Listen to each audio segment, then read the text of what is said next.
Apesar da ONU reconhecer os esforços do Brasil em combater o racismo, ainda temos muito o que fazer. E para conversar sobre o assunto, estamos trazendo o professor, pesquisador e ativista do movimento negro, Danilo Santos. Seja muito bem-vindo. Os brasileiros são conhecidos lá fora como um povo simpático, bem-humorado. Isso é um dos motivos que faz com que a gente não se considere um país racista? De fato, primeiramente, agradecer a oportunidade, né, de estar aqui, até porque são raras as oportunidades para discutir a questão. Então, primeiramente, eu gostaria de agradecer. Sobre o que você me pergunta, historicamente, o Brasil sempre tentou vender uma imagem de democracia racial, né? De que aqui no país não existiria tensões raciais. E isso, e a esse passo, tentou mostrar o Brasil como o lugar do samba, do futebol, aquela coisa toda. Só que por trás desse discurso, sempre existiu um racismo, digamos assim, maneiro, velado, porém muito cruel, porque impede que essa população tenha acesso a direitos básicos que um ser humano precisa para sobreviver. Então, o diferencial do racismo no Brasil e nos Estados Unidos, por exemplo, é que nos Estados Unidos é velado, não é velado, é aberto, e no Brasil é velado. Então, nos Estados Unidos, isso proporcionou que a população negra tivesse uma maior organização para lutar contra isso. No Brasil, não. No Brasil, se criou a gradação de cores, digamos assim. Você é moreno claro, moreno é jambo, mas você não é negro. Não é negro. Não é negro. Não é porque, socialmente falando, é melhor ser branco do que ser negro. Então, é melhor estar mais próximo do branco do que do negro, né? Isso implica várias coisas.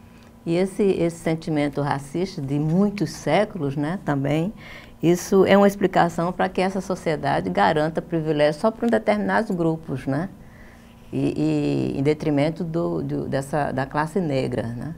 Acredito que seja isso, né? Uma prova, você fala aí de privilégios, o direito, por exemplo. O direito no Brasil tem cor. Não tem como negar isso.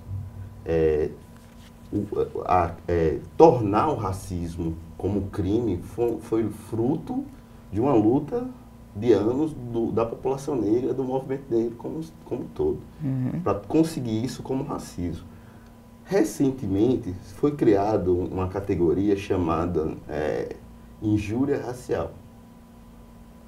Existe injúria e existe racismo. Injúria racial. Já é um preconceito, não? Isso aí? Não, o que acontece? Existe injúria. Injúria está no direito. E existe racismo. Injúria é uma coisa e racismo é outra. Agora se utiliza do conceito de injúria, fazer injúria racial. Por quê? Qual o pressuposto? De que quem é injúria racial é com o indivíduo, com Danilo negro. E racismo é com um coletivo. Só que isso tem grandes problemas, porque, por exemplo, quando alguém é racista, quando foi racista com aranha, por exemplo, ele não está sendo racista só com aranha. Ele está sendo racista com a população negra como um todo. Quando está chamando a aranha de macaco, ele está não só com a aranha, mas com a população toda. Então, ao invés de caracterizar como racismo, que é crime inafiançável, caracteriza como injúria racial. E aí, injúria racial é um crime menor, né? Então, é um retrocesso. Então, quando eu digo que o direito tem cor, é nesse sentido. Porque buscam maneiras para tentar... Porque no Brasil já é muito difícil você culpar, ou como é que eu posso dizer, prender alguém por racismo. Não é? E agora com injúria racial vai ficar mais difícil ainda. Não é? O que aconteceu com a aranha, por exemplo, foi um crime de racismo, não tem como negar isso. E aí, isso é bem nítido, na minha opinião. E você vê que existe um movimento contrário para descaracterizar isso como injúria racial, que é outra proporção, né? Quer dizer, então que não está consolidada essa legislação nesse sentido, né? Olha, desde da Constituição de 88, que diz que racismo é crime, né? Só que o direito no Brasil, a justiça no Brasil, deixa brecha, como essa da injúria racial, né, que prejudica esse trabalho, não tem como negar. O que aconteceu com um goleiro, Aranha foi racismo. Isso acontece diariamente no Brasil. A gente sabe, né, que isso acontece sempre. Mas, e aí, não sei se vocês estão acompanhando o caso, o que aconteceu? Agora estão culpabilizando ele, né? Estão dizendo que estão botando a culpa na vítima, né? Que ele está sendo muito severo, que deveria perdoar a menina, aquela coisa toda, né? E estão tirando o direito dele de ter direito. Isso é preocupante, na minha opinião. Como é que você vê a implementação de políticas públicas para a igualdade racial? O que mudou com essas políticas nos últimos anos no Brasil? Olha, o que mudou, de fato, eu volto a frisar, é fruto dessa luta do povo negro, do movimento negro. E é importante porque se você for parar para pensar, você tem hoje em dia editais para discutir a questão racial, étnico-racial. Você tem hoje em dia a população negra tendo acesso à educação superior, não é? Com as cotas, né? Com as cotas, não é? Melhorou muito, melhorou nesse sentido. Embora tenha muito a melhorar, ainda somos cerca de 2% da população universitária no Brasil, quando a gente é a maioria na população em geral, né? Então, somos cerca de 53, não lembro agora, por cento da população brasileira, e da população universitária nós representamos pouco mais de 2%. Mas você não acha que você é um ativista do movimento negro, não acha que essa cota racial já é um racismo contra um pobre que não é negro? Não acho, pelo contrário, eu acho que olha, se você parar para pensar, eu acabei de dizer que 53% da população é negra no Brasil, se autodeclara negra no Brasil, né? Preta ou parda. Metade, né? Mais ou menos. Metade. Mais da metade. Então, é antidemocrático. Quem mantém a universidade está fora da universidade. Ninguém pergunta ao judeu se o judeu se sente menosprezado por ter sido reparado pelo Holocausto, né? Então, não vejo como preconceito, não como coisa ruim, não. Pelo contrário, é você reconhecer a importância de um grupo para uma sociedade. E não temos, né, como negar a importância da população negra para essa sociedade, importância social, cultural, política. Isso é fato, não é? E essa população está fora, não é? Ensino superior representa poder político, né? Então, está fora. E ela mantém aquele espaço. Então, se ela não está lá, as cotas é importante nesse sentido, porque democratiza o espaço do ensino acadêmico, né? Você disse que só 2% está sendo utilizado das cotas, não entendi. É isso? A população de estudantes Sim. representa um pouco mais de 2% da população. Que estão usando a cota. Isso. Mas por que estão usando as cotas, não. Estão no ensino superior. Ah, sim, que conseguem chegar ao ensino superior. Com as cotas isso vai aumentar, tem aumentado. Né? Sim, sim. Mas então tem que se pensar no ensino básico, no fundamental. Mas uma coisa não nega a outra. Porque, digamos que não passe de mágica, a gente resolva a questão do ensino básico, não é? Então, a partir de amanhã, o ensino básico é o melhor ensino do mundo, básico, né? Ensino fundamental e médio. Não vai precisar mais de cotas. Mas e aquelas pessoas que já não estão mais no ensino básico e não estão na universidade? O que é que a gente faz com essas pessoas? né? As cotas, as ações afirmativas como todos, têm um tempo certo para começar e terminar, né? Não queremos privilégio. Um problema da nossa sociedade, muitas vezes, que a gente confunde privilégio com direitos, né? Ter boa educação, ou melhor dizendo, privilégio com mérito. Com mérito. Você ter boa educação no Brasil é privilégio e não mérito.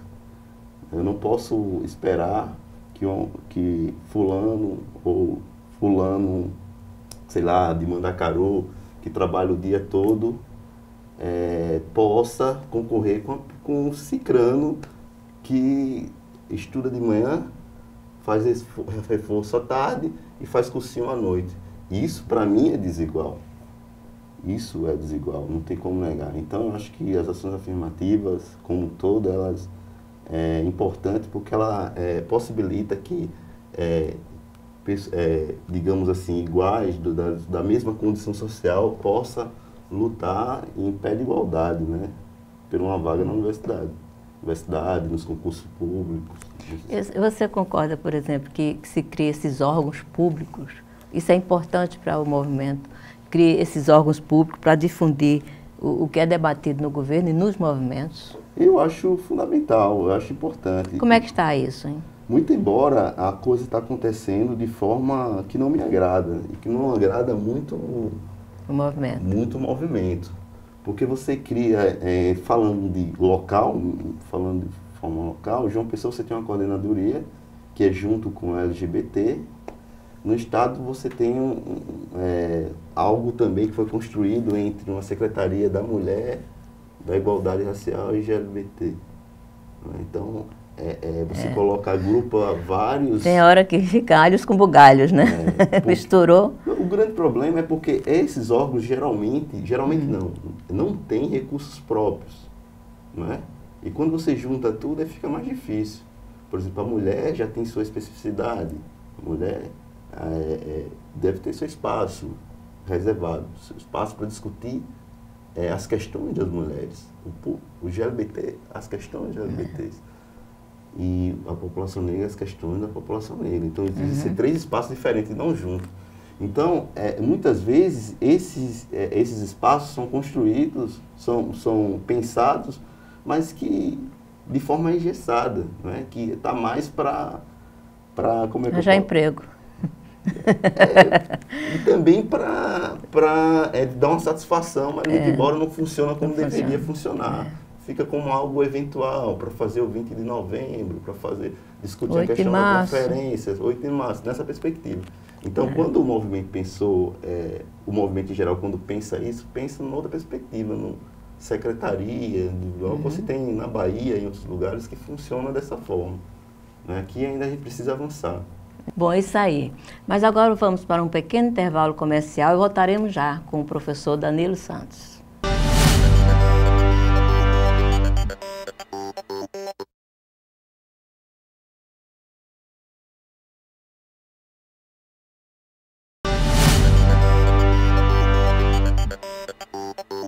Estamos aqui de volta com o programa Assembleia Cidadã, entrevistando o historiador Danilo Santos, falando sobre desigualdade racial. Professor, qual a sua opinião sobre a PEC das domésticas, conhecida agora como a nova Lei Áurea? O que é que acha e se isso foi um avanço e por que não avança mais, entendeu? Eu acho que foi um avanço importante, o reconhecimento de uma categoria, né, que na sua grande maioria está reservada às mulheres negras, né? Eu acho que é um avanço, porque durante muito tempo esse trabalho foi sempre feito da seguinte forma, sempre foi visto como subemprego, né? Você ia lá no interior, aqui é muito comum isso, trazia uma sobrinha, uma filha, de uma amiga, alguma coisa assim, e trazia para trabalhar na sua casa. E talvez, por isso, talvez não, com certeza, e reservava lá um quartinho para elas na sua casa. Por isso que estão classificando como a segunda Lei Áurea. Né? Nova Lei Áurea. Nova Lei Áurea. Então isso é importante. O reconhecimento é uma categoria também que é muito importante para a criação dos filhos da sociedade, né? A mulher negra tem essa função, historicamente sempre teve essa função. Então eu vejo como algo positivo. Mas ela ainda está um pouco emperrada, né? Porque muito emperrada ainda. Tem muita coisa que não precisa, foi regulamentada, né? Como eu estava dizendo para você, tem algumas categorias da nossa sociedade que não concorda com essas novas políticas, né, que vêm para beneficiar um setor da sociedade que quase nunca era reconhecido, era contemplado com políticas, né? Uhum. E que ações estão sendo implementadas pelos órgãos públicos para evitar ou diminuir, né? Evitar não evita não, mas diminuir o índice de mortalidade dos negros, dos jovens negros. Isso é um grande gargalo na nossa sociedade, discutir como diminuir essa matança que é muito grande. Para você ter uma ideia, o mapa da violência tem alguns estudos, o IHA, Índice de Homicídio na Adolescência, o mapa da violência, que há algum tempo vem mostrando esses dados alarmantes. Para você ter uma ideia, o mapa de 2012 mostrou que para cada, salvo engano, cada 19 homicídios entre a juventude, 18 era de jovens negros e apenas um de jovem branco. Então, tem algumas políticas que têm buscado melhorar ou diminuir essa questão. Como o governo federal tem Juventude Viva, né? Mas que, de fato, precisa melhorar muito, porque a ideia do Juventude Viva é alargar as políticas públicas para a juventude, que já tem, para a população jovem negra, né? Que, no caso da Paraíba em si, não conseguiu decolar, né? Não conseguiu ter... E o que é que emperra isso? Que é a vontade política ou é o quê? Eu acredito que... Eu acho que a sociedade também não se conscientiza, sim, né? Sim, também, mas o que eu acho é que existe essa ideia de que quando vai tratar da população negra, você tem que colocar outros setores dentro para tratar, não é? Isso que atrapalha muito. Por exemplo, as políticas públicas da juventude é muito deficiente, não é? E aí você alarga mais essas políticas públicas de juventude, você tem que criar políticas públicas voltadas para esse setor, né? Para a juventude negra. Porque quem morre no Brasil é a juventude negra, é o povo negro, né? A Paraíba tem os índices, historicamente, tem os índices maiores para a juventude e para a população negra em geral. E tem os índices menores, um dos menores para a população jovem branca e branca em geral. Isso é comprovado, não tem como negar isso. Você não consegue ver no guia eleitoral ninguém tratando da questão. E quando trata, fala da juventude em geral. Mas quem está morrendo no Brasil é a juventude negra. Não é? Na sua grande maioria, é a juventude negra. Então isso deve ser reconhecido. Primeira coisa que tem que ser feita é reconhecer o problema para poder solucionar de fato, né? Agora eu acho que o problema também é muito mais amplo do que isso, né? Porque você tem que passar ainda pelas drogas, né? Você tem que passar pela educação, que é o grande, que eu acho que o Brasil ainda precisa muito avançar, que é na educação, para poder trazer esse pessoal. Eu concordo com você, mas existe uma coisa. Pobreza não pode ser sinônimo digamos assim, de criminalidade. E o que acontece no Brasil é isso. A gente criminaliza a população pobre. Por exemplo, existe a máxima de que você é inocente até que se prove o contrário no direito. Isso é a máxima. Mas quando você vai falar do jovem, do homem negro, você é culpado até que se prove o contrário. E isso não pode acontecer. A institucionalização do senso comum. Eu já estou dizendo que aquela população é marginal, não é? Muito embora essa população esteja em maior vulnerabilidade social, não é? Mas o que é que acontece hoje em dia na comunicação, nos programas que passa de meio-dia? Existe justamente isso. Ah, fulano morreu, estava envolvido com droga, então está resolvido, é menos um, né? É menos um. Né? Como se o fato dele estar envolvido com droga legitimasse a sua morte, seu assassinato. E a sua família não tivesse o direito de saber quem matou o seu ente. Né? Ter direito, né, disso. Então, é nesse sentido, de fato, passa pela questão das drogas, né? E eu vou mais além, passa pela corrupção, que é muito forte. Né? Nos Estados Unidos, em outros países da Europa, tem tráfico de droga. Muito também, mas não tem o índice de assassinato que tem aqui. Né? Então, certas coisas devem ser também pautadas. Né? Porque senão a gente vai dizer que o problema só está nas drogas. Não, nas drogas. Eu acho que o problema fundamental é a questão da educação. De fato. Educação básica, isso daí, se você não der à população como um todo, negro, não negro, entendeu? O Brasil não vai vencer nunca, não vai avançar nunca. Com certeza, eu acho que a educação é fundamental para resolver os problemas. Agora tem que ser uma educação consciente. Livre de preconceito, de racismo, de intolerância religiosa. Não é? Isso é fundamental, porque senão você acaba reforçando alguns problemas que já existem. Né? E no que diz a respeito às comunidades quilombolas, como é que está a atuação assim, dessas políticas públicas? Foi avançado nesse sentido? Sim, tem um avanço. A gente não pode ganhar isso. Existe um avanço. Se trata do tema, se discute o tema, está na pauta. Mas como as cotas, como a questão do genocídio, precisa ser algo melhor trabalhado. Por exemplo, tem várias comunidades que esperam até hoje o reconhecimento de comunidades quilombolas. Né? Já está muito atrasado, né? A Fundação Palmares reclama que existe poucos funcionários para fazer esse processo, porque é um processo bem demorado. Mas se a gente for, para não ir muito longe, a gente pode ver aqui a questão de Paratibe, que é um quilombo urbano que está dentro de João Pessoa. E a gente vê como lá essa luta é complicada. Lá já está bastante descaracterizado por ser Zona Sul, né? E a especulação imobiliária é muito grande. Quem mora aqui em João Pessoa sabe disso. E João Pessoa só tem lugar para crescer para a região sul.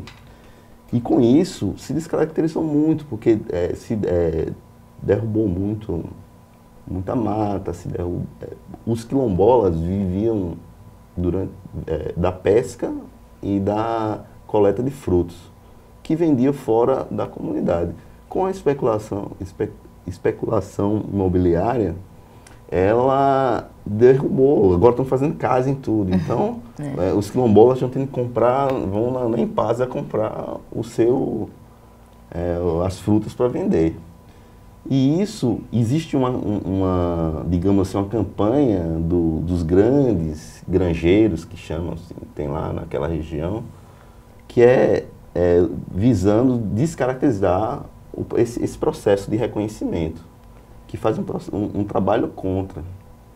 Então, é complicado porque não tem digamos assim, um acompanhamento direto a essas comunidades, não é? Tem lugar que não poderia ser vendido, tem lugar que não poderia ser construído loteamento, essas coisas, e constroem, ninguém fala nada. Então falta um maior acompanhamento, mas a comunidade quilombola é uma comunidade muito aguerrida que vem buscando os seus direitos. Existe assim, a dificuldade grande aqui nos grandes centros de se obedecer à lei ambiental, por exemplo, né? Imagine nessas comunidades, né? Exatamente. Foi derrubado um espaço de mangue lá, uma região de mangue, não é? É um problema. Ou o sujeito fechou a entrada para o mangue. Então, para a comunidade não ir para o mangue, não é? Um granjeiro lá colocou um portão para a comunidade não ter acesso Mangue, isso é complicado, né? Bom, apesar de todos esses avanços que o Brasil ainda está passando e está conquistando para a comunidade negra, diga assim, uns tópicos que pudessem ser importantes para que isso aconteça realmente e avance mais ainda. Em primeiro lugar, o Brasil precisa reconhecer, a sociedade precisa reconhecer que é uma sociedade racista. E que, a partir do momento que reconhece que é racista, busca, digamos assim, solucionar um problema. Tem um problema e a gente precisa resolver isso. A gente precisa resolver o problema de 53% da população brasileira, não é? Que está ainda no subemprego, na sua grande maioria, não é?